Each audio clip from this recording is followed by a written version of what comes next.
Hey everyone, Cuttleboss here. I'm here with another thought bubble. Before I get started, I made the announcement on my Facebook, but many of you may not have heard it yet. My next 3 Watcher episodes are going to be the finale for the series and character. Copyright bots have a tighter grip, and I don't have the time and energy to produce 15 to 25 minute videos on entire series anymore. Mainly it's because I'm going to be going to UCLA, and that's even more work than I've been doing over the past few years. That doesn't mean I'm giving up on production of video content. It just means that Watcher setup is just a bit out of date for me. I'll be producing videos that are safer and easier to make, kinda like this one. Anyway, I don't live in the 9/11 age. I may have for a while. Not long ago, I was playing Dota 2, and I came across the Rick and Morty announcer, and it got me into the show because I listened to them describe each of the characters, and it was just a riot of fun. While I was binging the series, my girlfriend Sophie told me and showed me a 10-part little mini-series called Over the Garden Wall, made by Patrick McHale, who worked on Adventure Time. And pretty much everyone I heard says like this is the best thing ever, so I thought I'd share some of my opinions on it. It was very interesting to me that McHale went the route of a miniseries that lasts 11 minutes per episode. Originally it was just a short film. It was an odd approach for animation, but I went with it. Over the Garden Wall also has the unusual genre of dark fantasy for a PG animated story for children.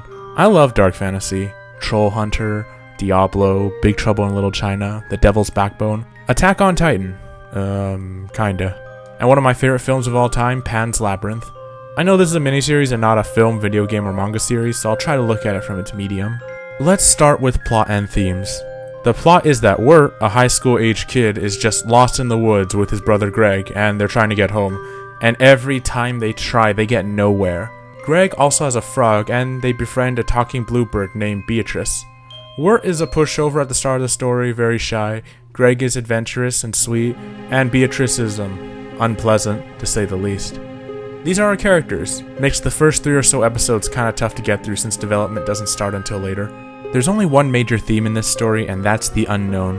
Mainly in that things are rarely as they seem. What you don't know can usually be harmless, but not always. Sometimes it's legitimate to fear what's out there. I hope that's vague enough that I didn't spoil anything. The thing about Garden Wall is that a lot of its appeal comes from the fact that it's driven by plot twists. I think every episode has a plot twist in it. This makes it nice and dramatic to watch the first time, however this severely damages its rewatch value. Whether or not that's valuable to the viewer is very subjective, but I find it's an important piece of things I like Futurama, Ed, Edd n Eddy, even Justice League, since I can easily rewatch clips and still enjoy them. Some of my favorite movies, like Amelie, Pan's Labyrinth, and The Incredibles, are all movies I can show someone at any time and watch through with them and find something new to like about it each time. The tone of this story is darker than your average Cartoon Network program, since there is a lot of creepy menace from most of the antagonistic forces, but it's also balanced out by our main characters being snarky with each other, and the presence of Greg, the innocent and adorable child, to stop this from going full teen audience. The tone of the story is really all over the place. You have drama in much of the plot elements, you have lots of cute moments with the kid and all the talking animals, you have some angst from Wirt's arc, and a real sense of terror from the main antagonist. This makes the miniseries feels like it was both made to appeal to as many people as possible, and also makes an imbalanced mood that can be confusing and tiring. Now, the pacing of the story. It's 11 minutes each, so it's supposed to go by quick, right? Well, not really. The pace of the episodes are all rather slow and methodical. First is the comedy aspect. Jokes are not that common, and the silliness is nothing uproarious. Just little pokes in a slow-moving story to keep the audience interested. There are no jokes that made me laugh out loud. The story takes its time to set up creepy tones, so there's no quick camera work in pretty much the whole thing, and it tries to use the plot to keep you going. So yeah, it's a slow watch, and I find it has decent enough payoffs for the slow speed.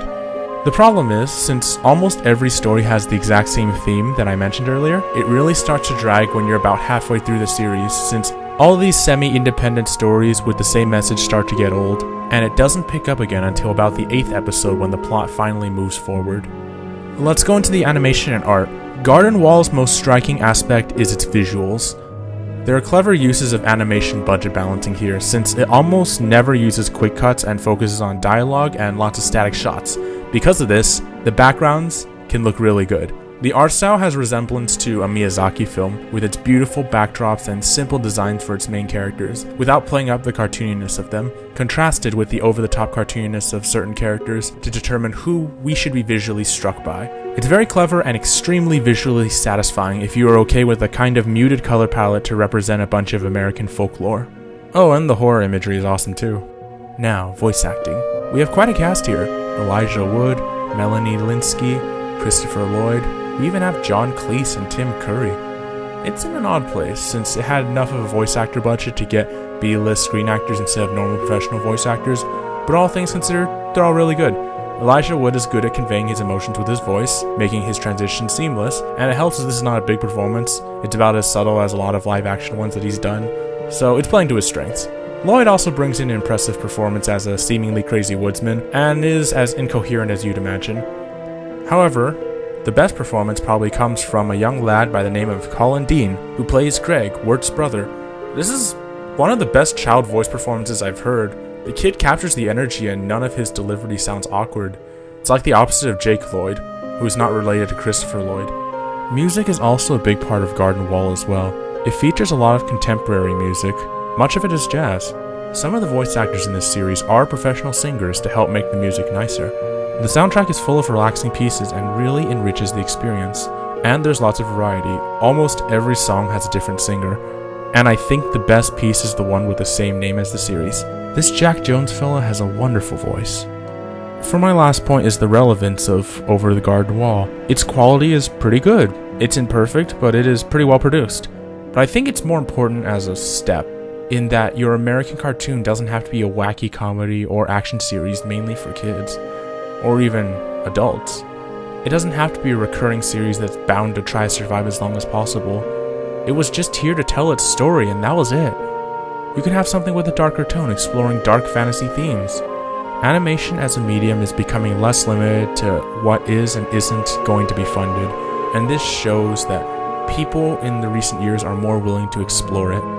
The fact that people are willing to fund and create an American Miyazaki-style dark fantasy fairy tale is really a wonderful thing, and makes me look forward to whatever is going to come in the future. And that's it. So, stick around.